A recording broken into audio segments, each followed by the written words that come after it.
I'm Sarah, just your average 26-year-old working as a manager in a trading company. You wouldn't pick me out in a crowd, short hair, simple style, more into spreadsheets than fashion spreads. That day, sitting in the corner of my favorite cafe with a black coffee and my laptop, I didn't expect anything unusual. Just another day. But life had other plans. The cafe was buzzing with the usual mix of people, some buried in their laptops, others chatting away. Then there was this couple at the next table, catching everyone's attention. The girl, Tina, was in full meltdown mode. "Jake, you're unbelievable. How could you even think of doing that?" She was practically shouting. Jake, a regular-looking guy in a button-up shirt, seemed cornered. "Tina, please, let's not do this here. You're misunderstanding the whole thing," he replied, his voice a mix of frustration and embarrassment. "Oh, am I? Am I really, Jake? Because from where I'm standing, it looks like you're just a two-faced jerk." Tina was not holding back. People around started to take notice. Some shot sympathetic glances at Jake, others just enjoyed the drama. "I'm not two-faced. You're just overreacting like you always do." Jake's tone was rising too, now. "Overreacting? Really? Watch me overreact then." And just like that, Tina grabbed her coffee and threw it right in Jake's face. The cafe went silent for a split second before erupting into murmurs. Jake sat there, coffee dripping down his face, shirt ruined, looking completely lost. Tina stormed out, slamming the door behind her. I couldn't just watch. I grabbed a handful of napkins and walked over to Jake's table. "Hey, looks like you could use these," I said, offering the napkins. Jake looked up, a bit dazed. "Thanks," he stammered, taking the napkins and starting to clean himself up. "No problem. People go nuts sometimes, huh?" I tried to sound casual, but inside I felt sorry for the guy. "Yeah, you could say that. I'm Jake, by the way." He managed a weak smile. "Sarah. And, well, it's nice to meet you, Jake, even under these unique circumstances." He chuckled, a sound of relief amidst the awkwardness. Unique is one way to put it. We stood there for a moment, the awkwardness hanging in the air. "You know what? Let me buy you a coffee. The least I can do after, well, that." It was an impulsive offer, but something about this whole scene felt like it needed a better ending. Jake looked at me, a bit surprised. "You don't have to do that." "But, sure. Thanks. I could use another one, minus the facial." We found a new table, away from the scene of the coffee crime. As the waitress brought over 2 fresh cups, we started to talk. Turns out, Jake worked in IT, loved old school rock. He had a way of telling stories that made even the most ordinary things sound interesting. Hours flew by as we talked about everything and nothing.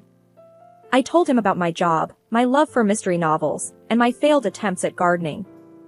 As the cafe began to empty, we realized we'd been talking for a long time. Exchanging numbers felt like the most natural thing in the world. After the coffee shop debacle, I didn't expect much. Maybe a few texts, a couple of awkward phone calls. But with Jake, it was different. We clicked like we'd known each other for years. A week after the incident, we met up for dinner. Nothing fancy, just a local burger joint. He was there before me, waiting outside. Our banter was easy, comfortable. We ordered our food, and the conversation flowed just as easily as it had in the cafe. We talked about movies, music, and our love for cheesy horror films. Our burgers arrived, and we dug in. Eating with Jake felt like hanging out with an old friend. There was no awkwardness, just laughs and good food. After dinner, we decided to take a walk. The night was warm, and the streets were lively with people enjoying the evening. "So, Sarah, what's your story?" Jake asked, genuinely interested. I told him about growing up in a small town, moving to the city for college, and never leaving. He listened, nodding and asking questions. What about you? How'd you end up in IT? I asked. Well, I've always been the tech guy in the family. Figured I might as well get paid for it, he joked. We walked and talked, losing track of time. It was getting late, but neither of us wanted the night to end. Hey, you want to grab a coffee? Or is it too soon for more coffee-related experiences? Jake asked, a playful glint in his eye. I laughed. Sure, why not? But this time, let's keep the coffee in the cups. We found a late-night cafe and settled in with our coffees. The conversation turned more personal. We shared our dreams, our fears, and our silly quirks.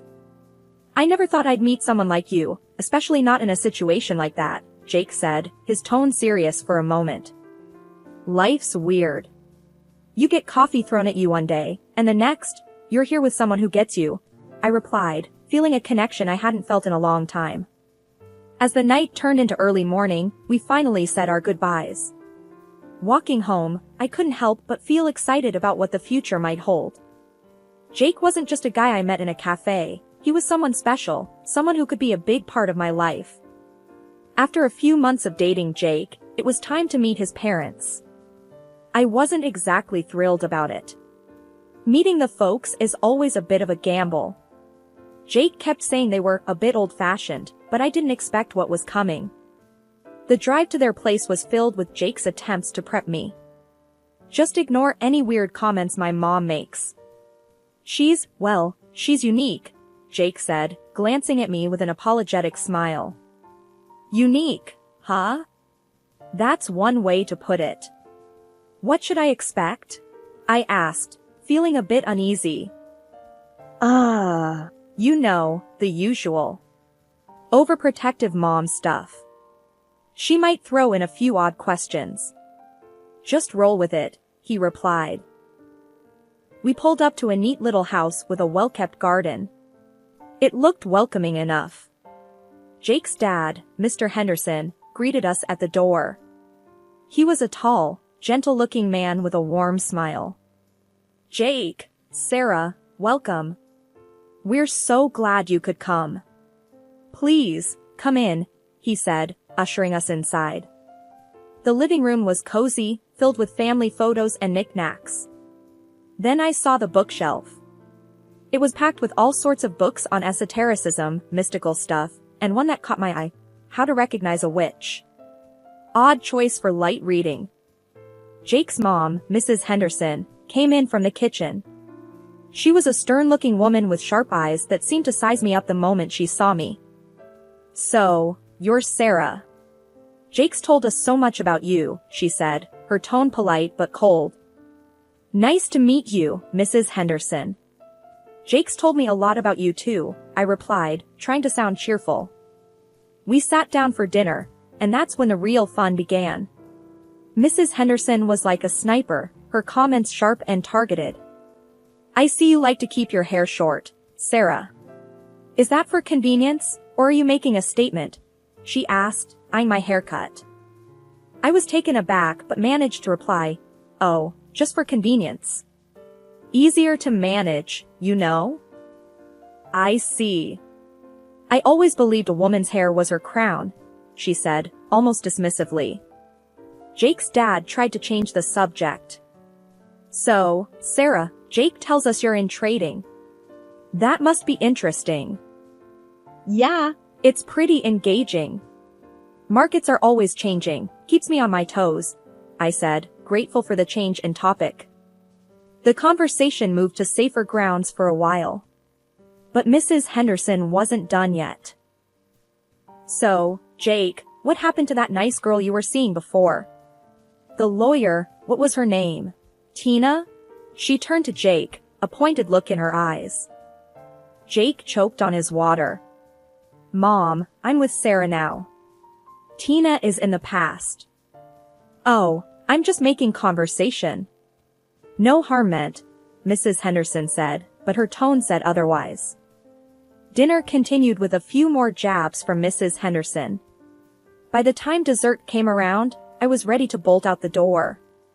Jake kept giving me apologetic looks, but what could he do? We made our excuses soon after dessert, saying we had a long drive back. Mr. Henderson was a gracious host, thanking us for coming. Mrs. Henderson's goodbye was cooler, her smile not quite reaching her eyes. In the car, Jake was silent for a while before he spoke. "I'm so sorry, Sarah. I didn't think she'd be that direct." "It's okay, Jake. I knew it wasn't going to be a walk in the park. But hey, at least we survived, right?" I tried to lighten the mood. "Yeah, survived and learned. Next time, we're meeting at a neutral location. Away from any witch-hunting books," he said, trying to joke. I laughed, but inside, I couldn't help but feel a bit rattled. Mrs. Henderson had made quite an impression, and not a good one. I wondered what I had gotten myself into. Our wedding day was supposed to be the happiest day of our lives, but it had a shadow hanging over it, Jake's mom, Mrs. Henderson. After that first dinner, things hadn't improved much, and her attitude was always a bit frosty. We'd sent the invite, but deep down, I had a sinking feeling. The ceremony was beautiful, simple but perfect.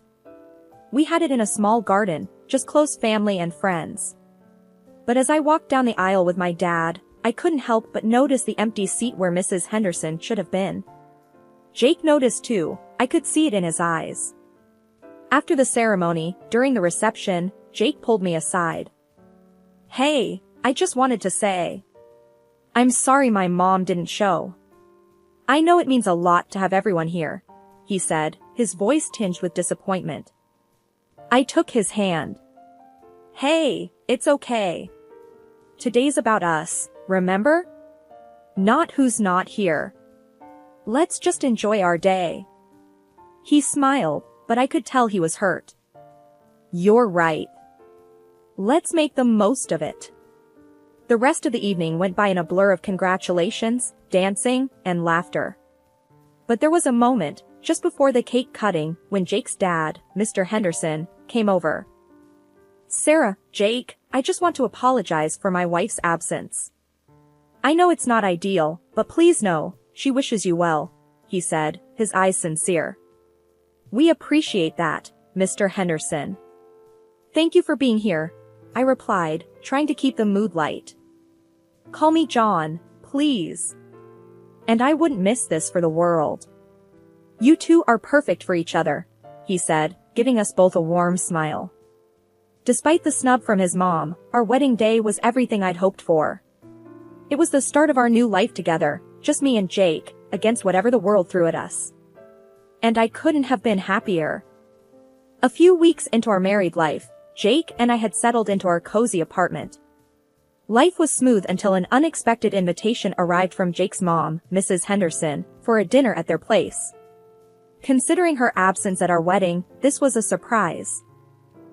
Saturday evening, we arrived at Jake's parents' house. The familiar neat garden, the well-kept house, it all seemed too normal. Mrs. Henderson greeted us at the door with a smile that didn't quite reach her eyes. "Welcome, Jake, Sarah. So glad you could come," she said, her tone polite but strained. We sat down for dinner in their dining room, the air filled with the aroma of roasted meat and herbs. Mr. Henderson was his usual welcoming self, trying to make small talk. Mrs. Henderson, however, had a different agenda. "So, Sarah, how's the married life? Must be a change from your single days," she started off, eyeing me critically. "It's wonderful, thank you. Jake and I are very happy," I replied, trying to keep my tone light. "That's nice to hear. Marriage is a serious commitment, after all," she said, her eyes flickering towards Jake. Then, without any warning, she dropped a bombshell. "You know, Jake, I bumped into Tina the other day. Remember her? Your ex? She's doing quite well. A shame things didn't work out between you two," Mrs. Henderson said casually, as if this was normal dinner conversation. Jake's fork clattered against his plate. "Mom, why are you bringing this up now? That's not appropriate. Mrs. Henderson continued, ignoring Jake's discomfort. I just think it's a shame. Tina was such a perfect match for you, beautiful, smart. Not to mention, her family background is impeccable. I felt my face flush with anger and embarrassment. This was beyond inappropriate. Mrs. Henderson, I don't think this is the right time or place to discuss Jake's ex-girlfriends, I interjected, trying to stay calm. She turned her sharp gaze on me. Oh, but I think it's very appropriate, Sarah. After all, I wonder how my son, who was so in love with such a perfect girl, ended up with, well, you. Jake slammed his hand on the table, standing up. Mom, that's enough. You can't talk to Sarah like that. Mrs. Henderson didn't back down. Oh, I'm just stating the facts. It's almost like she bewitched you. You were never like this before. Bewitched? Really, Mom? This is ridiculous, Jake exclaimed, his voice filled with disbelief and anger. Yes, bewitched. You were always such a rational boy. And then you meet Sarah and suddenly everything changes? It's like she's cast a spell on you, Mrs. Henderson accused, her eyes fixed on me with an unsettling intensity. The atmosphere was heavy with tension and unspoken accusations. I felt sick to my stomach. Jake and I quickly excused ourselves after that, not even finishing dinner. Life after the dinner fiasco was a mix of anger and disbelief. Jake and I had agreed to keep our distance from Mrs. Henderson for a while. But as they say, life has a funny way of throwing curveballs. It was a lazy Sunday morning, and Jake and I were lounging in our living room, still in our PJs, when we heard a knock on the door. I peeked through the peephole and my heart sank. It was Mrs. Henderson. I shook my head, opening the door reluctantly. Mrs. Henderson, what a surprise. Is everything okay? Oh, Sarah, Jake, I just wanted to talk. May I come in? She asked, her voice unusually soft. We exchanged a glance, both of us hesitant. But we let her in, not wanting to cause a scene outside. We sat in the living room, an awkward silence filling the space. Mrs. Henderson was the first to break it. I know the last time we met didn't go well. I wanted to apologize. I may have overstepped, she started, her voice low. Jake raised an eyebrow. Overstepped? Mom, you accused Sarah of witchcraft.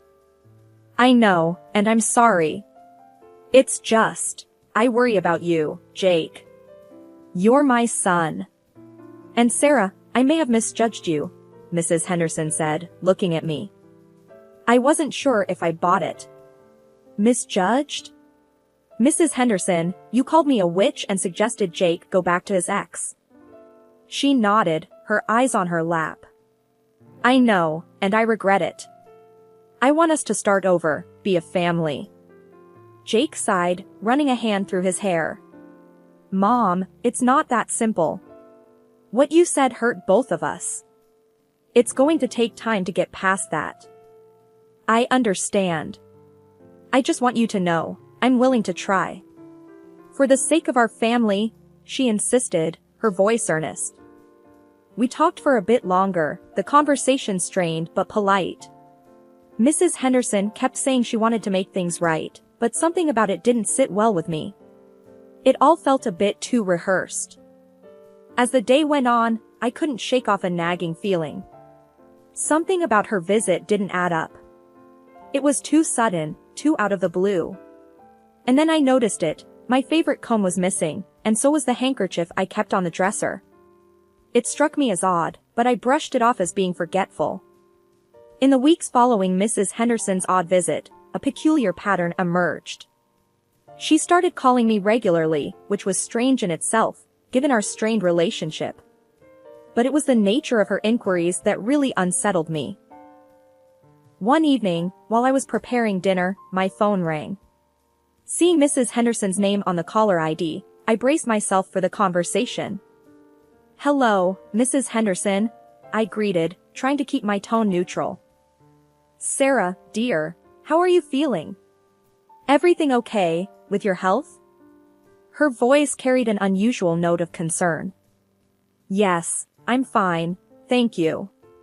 Just busy with usual stuff, I replied, slightly confused by her interest in my well-being. That's good to hear. Do take care, she responded, her tone dropping to what sounded like disappointment before she hung up. These calls became a regular occurrence, each one echoing the last. She would ask about my health, and upon hearing I was fine, her voice would deflate in a way that suggested she was hoping for a different answer. Jake found it strange too, but he suggested maybe his mom was trying to mend things in her own way. Then, out of the blue, Mrs. Henderson invited us over for dinner. Jake was hesitant, given her recent behavior, but he thought it might be a chance for her to make amends.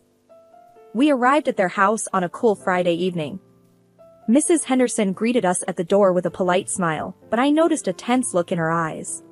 During dinner, the conversation was stilted, filled with awkward pauses. Then, Jake, who had been unusually quiet, spoke up. Mom, I've actually been feeling unwell lately. Just can't seem to shake this cold, he said, a hint of frustration in his voice. The moment he said that, Mrs. Henderson's face drained of color. She looked like she had seen a ghost. Her hand went to her mouth, and she staggered slightly, gripping the edge of the table for support. Jake, what do you mean you've been sick? Her voice was barely a whisper, her eyes wide with shock. Yeah, it's been a few weeks now. Just a persistent cold, but it's annoying, Jake explained, looking concerned at his mother's reaction. Mrs. Henderson swayed on her feet and then, to our utter shock, fainted right there in the dining room. After Mrs. Henderson regained consciousness, a tense silence hung over the room. Her eyes, red and watery, were fixed on Jake, who looked both worried and confused. Mom, what's going on? Why did you faint like that? Jake asked, his voice laced with concern. Mrs. Henderson took a deep, shaky breath. I have to confess something, she started, her voice barely above a whisper. I did something terrible because I thought Sarah was. Jake urged her to continue. Thought Sarah was what, Mom? Mrs. Henderson hesitated, then continued with a tremble in her voice. I thought Sarah had bewitched you. So, I made a voodoo doll to get rid of her, but I think I used your hair by mistake. The room fell into a stunned silence. I felt a chill run down my spine. A voodoo doll? Of me? I managed to say, my voice trembling with disbelief and shock. Yes, Mrs. Henderson whispered, reaching under her chair to pull out a small, crudely made doll. Strands of hair were tied around it, and its appearance sent a wave of dread through me. Jake's face turned from concern to horror. You did what? Mom, that's insane. You can't seriously believe in that stuff. Mr. Henderson, who had been quiet, now stood up, his face a mix of shock and anger. Martha, what have you done? This is beyond anything I could have imagined. Jake was visibly shaking with anger. I can't believe this, Mom. You've taken your superstitions too far. I can't deal with this right now. He stood up abruptly, signaling that we were leaving. I followed him, still in shock, barely able to process what had just been revealed. The next few days were a blur. We saw a doctor, who confirmed Jake just had a bad flu. Mrs. Henderson's actions, while disturbing, had no real impact on his health. Over the next few days, Jake didn't speak to his mother. He was deeply hurt and couldn't come to terms with her actions. His father, Mr. Henderson, called us a few days later. He was distraught and apologized profusely for his wife's behavior. He revealed that he was considering a divorce, unable to live with the reality of what she had done. We knew that moving forward, things would never be the same with Jake's family. But we also knew that as long as we had each other, we could face whatever challenges lay ahead. The incident with the voodoo doll was a shocking revelation, but it also reinforced the strength of our bond.